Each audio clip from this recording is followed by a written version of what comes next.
One of the major stories of the week remained the controversial National Reconciliation Ordinance, or NRO. And after the furore, we might be in for NRO Part 2. To avoid legal complications and confrontation, there is a possibility of the federal government repromulgating the much talked about ordinance. Shahzad Raza sums up the political word on the issue. The People's Party is under tremendous pressure from the opposition not to get the NRO passed from the parliament. जब से NRO का मामला दोबारा आया है, उस दिन से कह रहे हैं, हम डट के इसके खिलाफ न सिर्फ वोट देंगे, बल्कि हम पाकिस्तान के अवाम को इस मामले में मोबिलाइज भी करेंगे। NRO की भरपूर किस्म की तरीके के साथ इसकी मुखालफत की जाएगी और ये कहना है कि अब्सटेन करना या वॉकआउट करना वो इसमें नहीं आएगा, क्योंकि उससे यही होगा कि जी वो इसकी हिमायत की जा रही है। The People's Party may not have faced much problem with the opposition's stance against the NRO, which removed corruption cases against the party's co-chairperson and several other senior leaders. But the spanner was thrown into the issue by the MQM, a close ally of the People's Party. अगर NRO parliament में लाया जाता है तो MQM उसकी भरपूर मुखालफत करेगी और MQM उसके खिलाफ वोट डालेगी। Due to this shift in the MQM's position, the People's Party has decided to delay presenting the NRO in the National Assembly. The number game may be against the ruling party. The National Assembly Law Committee has already approved the NRO without much change. People's Party government has to get the NRO passed from the parliament by the end of this month under a Supreme Court direction. Shahzad Raza, DawnNews, Islamabad. On Tuesday, after the PM received applause on his announcement of dumping the NRO, he went on to ask for more. He told the National Assembly he will seek an early restoration of the Parliament's powers. He informed the Assembly that he had asked the Joint Committee to expedite recommendations for key constitutional amendments, including the curtailment of presidential powers. The 17th Amendment gives the President the power to dissolve the democratically elected National Assembly of Pakistan and therefore effectively dismiss the Prime Minister of Pakistan.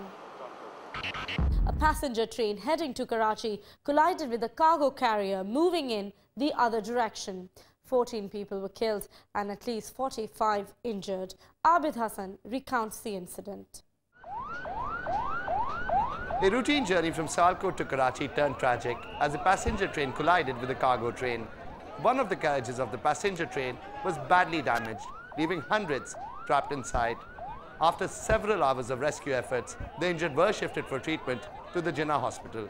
उनको सबको ज़्यादातर limb injuries हैं और fractures हैं, ज़्यादातर को orthopaedic related injuries हैं. Rescue efforts were hampered by a lack of proper technology. And the cranes you see behind me arrived on the scene 4 hours after the accident had occurred. If they would have gotten here earlier, it could have saved many innocent lives. Authorities have ordered an investigation to look into the cause of the accident. At the moment, though, the cause of the accident is said to be a signal failure. Abid Hassan, DawnNews, Karachi. And lawyers never forget. The date, November 3rd, that is, lawyers throughout the country observed a black day to condemn the imposition of emergency, sacking of judges and other unconstitutional acts by former President General Pervez Musharraf.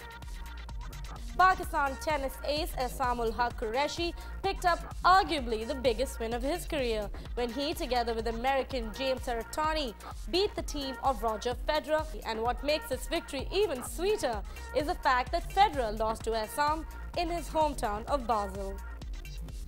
This year, the country will face a daily gas shortage of more than 1.1 billion cubic feet in the peak of winter.